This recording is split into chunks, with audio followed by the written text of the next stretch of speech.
जो मुद्दा बीजेपी ने कुछ नहीं किया, ये भी गलत है।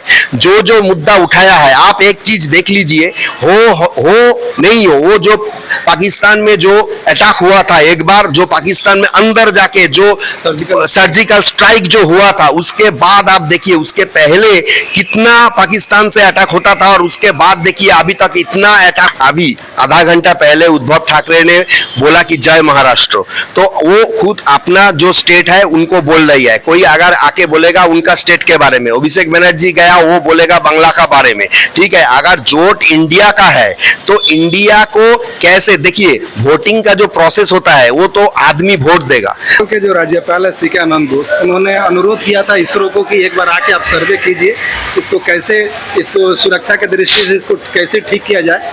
तो उनका अनुरोध पर इसरो की टीम आ रही है, लेकिन टीएमसी इसका विरोध कर रही है कि इसरो यहाँ पर आके यादवपुर यूनिवर्सिटी में क्या कर लेगा। देखिए टीएमसी का तो बहुत सारे चीजों में विरोध है, क्योंकि वो तो अभी जो उसका खिलाफ कोई कुछ बोलता है, क्योंकि अगर इसरो आएगा, देखिए साइंटिफिकली वो आज चंद्रयान भी चला दिया, वो चंद्रमा में पहुंच गए, ये तो सबसे बड़ा बात हुआ।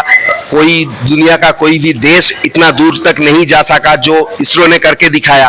तो इसको विरोध करना हम लोगों को लगता है कि ये तो नेशन का विरोध करना है। अगर इसरो आएगा, वो कोई भी ऐसा, इसरो पहले भी बता चुका था, क्योंकि उनका पास कोई एंटी रैगिंग कोई टेक्नोलॉजी है, वो चाहता है कि हर यूनिवर्सिटी में, खास तौर पे जादवपुर यूनिवर्सिटी में जो इतना बड़ा हादसा हुआ तो उसको लागू किया जाए उसको। अगर क्योंकि हम पहले से भी दो बात जो बोलता रहा वो एकदम सही, आप लोग एकदम मान लीजिए कि वहां पर जो एनडीपीएस का जो बनता है, जो मादक सेवन होता है, मादक वहां पर आना जाना एकदम फ्री है, और किसी भी आदमी का, किसी भी स्टूडेंट का इतना पावर नहीं है कि वो खुद इतना बड़ा कोई मादक का गैंग चला सके। ये यहाँ पर कोई बड़ा कोई किंग पिन है, शायद हो सकता है कि टीएमसी का कोई लीडर यहाँ पर हो सकता है, लीडर का जोक साजोक है, तो वो तो नहीं चाहेगा,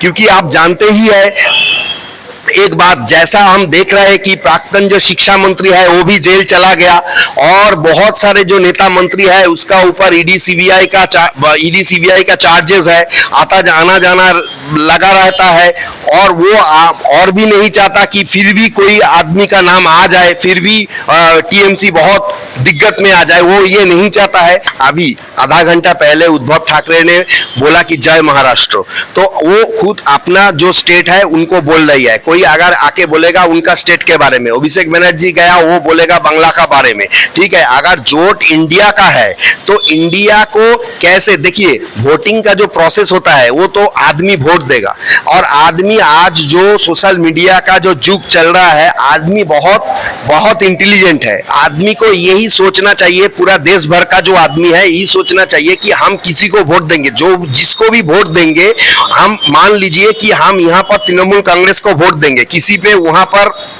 जो है उसको वो पार्टी को वोट देंगे दूसरा कोई राज्य में, तो वो जब आएगा, वो वोटिंग करके जब जीत के कोई आएगा, कौन होगा प्रधानमंत्री, कौन होगा उसका टीम कैसा होगा, इसमें लेके भी विरोध आएगा। तो हमको लगता है ये सब जोट-पोट ये सब बेकार है, ठीक है, क्योंकि हमको लगता नहीं कि ये जोट आगे जाके कुछ करेगा। हाँ, मुद्दा जो जोट ने उठाया ये बहुत ही अच्छा है, ये मुद्दा होना चाहिए, लेकिन हम लोगों का जो देश का हम लोग जो देखा है कि ऐसा कोई इधर पार्टी उधर पार्टी, इधर बहुत सारे राज्यों का इधर उधर पार्टी को लेके जो वो जोट का कोई इतना कोई बड़ा रिजल्ट आएगा, ये शायद हमको भी नहीं लगता कि ये शायद बहुत कुछ आएगा, कि ये शायद बहुत कुछ करके जाएगा, क्योंकि आदमी बहुत चालाक है आज के दिन में। हमको तो ऐसा लगता है कि अगर जोट होना ही है तो वो राहुल गांधी जो कोशिश किया था भारत जोड़ो का, देखिए कांग्रेस का एक सिलसिला था, एक टाइम वो शासन किया था, आज बीजेपी है, ठीक है। अगर कुछ बोलना ही है, कांग्रेस का जो है, कांग्रेस का हर राज्यों में कोई ना कोई है पावर, तो अगर वो है, अगर कांग्रेस को आगे बढ़ाया दिया जाता वो जोट में, हमको देखा गया कि वहां पर कांग्रेस का बहुत सारे जो लीडर है उसको आमंत्रित भी नहीं किया गया, यहाँ से अधीर चौधरी को भी आमंत्रित नहीं किया गया।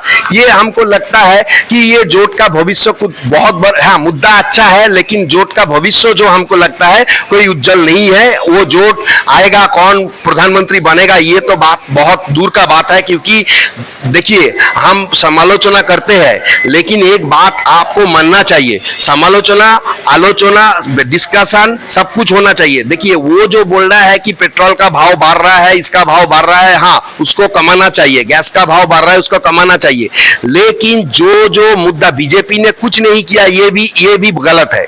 जो मुद्दा उठाया है, आप एक चीज देख लीजिए, हो नहीं हो, वो जो पाकिस्तान में जो अटैक हुआ था एक बार, जो पाकिस्तान में अंदर जाके जो सर्जिकल स्ट्राइक जो हुआ था, उसके बाद आप देखिए उसके पहले कितना पाकिस्तान से अटैक होता था, और उसके बाद देखिए अभी तक इतना अटैक होना बंद हो गया। बताइए, अभी विशेष शस्त्र बुलाने की बातचीत चल रही है और फाइनल भी हो गया, 18 से लेकर 22 तारीख तक, सितंबर तक विशेष शस्त्र चलेगा, और उसके साथ वन नेशन वन इलेक्शन की बात हो रही है। सिर्फ भाजपा को छोड़ के बाकी जितने भी विपक्षी दल है, 28 जो INDI की टीम है, सब इसका विरोध कर रहा है, बोला इसको ज्यादा बीजेपी को फायदा होगा। क्या लग रहा है कि वन नेशन वन इलेक्शन होना चाहिए? कि अगर देख लिया गया कि किसी भी तरीके से ये वन नेशन वन जो है ये पास कर दिया, लोकसभा से पास हो गया, तो ऐसा होगा। ऐसा होने से भाजपा को फायदा 100% होगा, ये भी हमको मालूम नहीं लगता, क्योंकि गणतांत्रिक देश है, सभी जगह में कोई ना कोई ऑपोजिशन है। अगर वोट होगा तो ऑपोजिशन जो आदमी है ऑपोजिशन में भी आएगा, ऑपोजिशन में भी जो लीडर्स है वो भी वोट में जाएगा चुनाव करने के लिए, तो फायदा नहीं हो सकता है। और दूसरा बात जो आप बोल रहे हैं कि वन नेशन वन, ये हो भी सकता है, क्योंकि देखिए अगर हम पंचायत इलेक्शन का ही मान लीजिए, एक दिन में वोट करने से कितना रिगिंग हुआ, कितना बैलेट पेपर लूट हो गया। अगर पूरा इंडिया में एक दिन में वोट होगा, वन नेशन वन वोट या वन नेशन एक ही वोट होगा, तो ऐसा कोई मिसहैप होने का चांसेस भी ज्यादा है। ठीक है, इस पे मुद्दा हम आप भी नहीं बोल सकते, क्योंकि ये बहुत दूर का बात लग रहा है। यहाँ पर मुद्दा बहुत ज्यादा उठाया जाता है, लेकिन उसके मुद्दा के ऊपर क्या होगा, रिजल्ट क्या होगा, अगर वो आएगा तभी वो दिखा जाएगा। और जो प्रधानमंत्री जी बोल रहा है कि one nation one vote, I think it is difficult, क्योंकि लेजिस्लेशन वोट अलग है, ठीक है, पार्लियामेंट वोट अलग है, और ये जो पंचायत वोट और म्यूनिसिपैलिटी ये सब वोट अलग है। अगर वो होगा, वन नेशन वन वोट होगा, तो इतना भेदाभेद रखने का भी जरूरत नहीं। एमएलए का क्या फायदा होगा, क्योंकि लेजिस्लेटिव वोट में आप जानते हैं एमएलए निर्वाचित होता है, पार्लियामेंट वोट में एमपी निर्वाचित होता है। अगर वन नेशन वन वोट होगा, म्यूनिसिपल वोट में म्यूनिसिपैलिटी का चेयरमैन निर्वाचित होता है, और जो विलेज का जो वोट होता है, जो पंचायत वोट में पंचायत प्रधान या पंचायत बोर्ड गठन होता है। अगर वन वोट होगा तो ये सब जो मुद्दा आएगा, ये सब जो वोटिंग है, ये सब जो प्रोसेस है, वो कैसे बांटा जाएगा, ठीक है, ये तो मानना पड़ेगा राष्ट्रीय सुरक्षा के माध्यम में। और वोट कौन लोग देगा, एक वोट किसी भी राज्यों का एक वोट केंद्र, ये किसी भी राज्यों का आप टोटल ओवरऑल वोट आप देख लीजिए, बोलता है कि 100%, लेकिन 100% पोलिंग किसी भी छोटा पोलिंग स्टेशन में भी नहीं होता। 80 to 85% मैक्सिमम पोलिंग होता है, कि भी किसी में 95%, 100% पोलिंग बहुत कम होता है। और जहां पर वोटिंग का है, जो युवा पीढ़ी है, युवा पीढ़ी का सबसे ज्यादा वोट रहता है।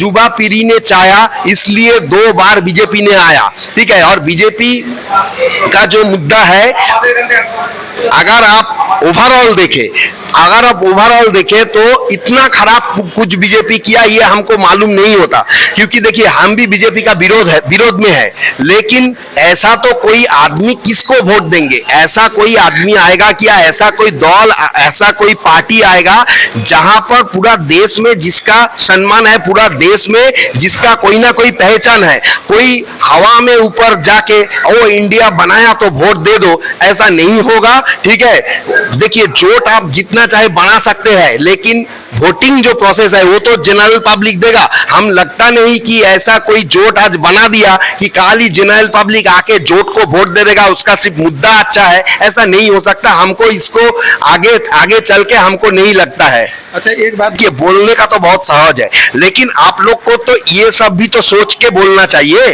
इसके बारे में संसद में चर्चा करने के लिए स्पेशल सेशन बुलाया गया है और इसके बारे में मैंने ब्रीफ से चर्चा होगी, जिसमें सभी विपक्ष दलों को आने के लिए बात की गई और इसके साथ साथ जो पूर्व हमारे राष्ट्रपति थे उनको इसका अध्यक्ष भी बनाया गया। लेकिन विपक्ष दल बोल रहे हैं कि एक साथ में कैसे पॉसिबल है, नॉट पॉसिबल, और यदि पॉसिबल हो भी जाता है तो इसके लिए भाजपा को ज्यादा जीत मिल जाएगी और हम लोग को कोई पूछने वाला नहीं है, सीधा आरोप लगा रहे हैं। हाँ, ये हो सकता है। वो जो मैंने पहले बोला वही बात है कि टू फोल्ड हो सकता है, और भाजपा को जो बात हो सकता है, ये सब हो सकता है, लेकिन हमको लगता नहीं कि ये वही वो इंडिया जोट जैसा ही बात है। ठीक है, हमको लगता नहीं, क्योंकि इतना बड़ा देश है, इतना स्टेप है। अगर तुम लेजिस्लेशन वोट ऑफ कर, वन नेशन वन वोट अगर हम मान के चले तो सभी वोट को ऑफ कर देना होगा, एक ही वोट होगा। तो एक ही वोट में MLA, MP, panchayat, municipality chairman कैसे निर्वाचित होगा? और तो कोई वोट नहीं होगा। मान लीजिए कि म्यूनिसिपैलिटी का 5 साल खत्म हो गया, वो कैसे वोट करेगा? मान लीजिए कि कोई भी म्यूनिसिपैलिटी का 5 साल खत्म हो गया, वोट करना चाहिए। अगर ये वोट हो भी जाए तो वो बोलेगा कि इस टाइम मेरा वोट नहीं है, इस टाइम मेरा 2 साल चल रहा है, कैसे वोट होगा? तो ये सब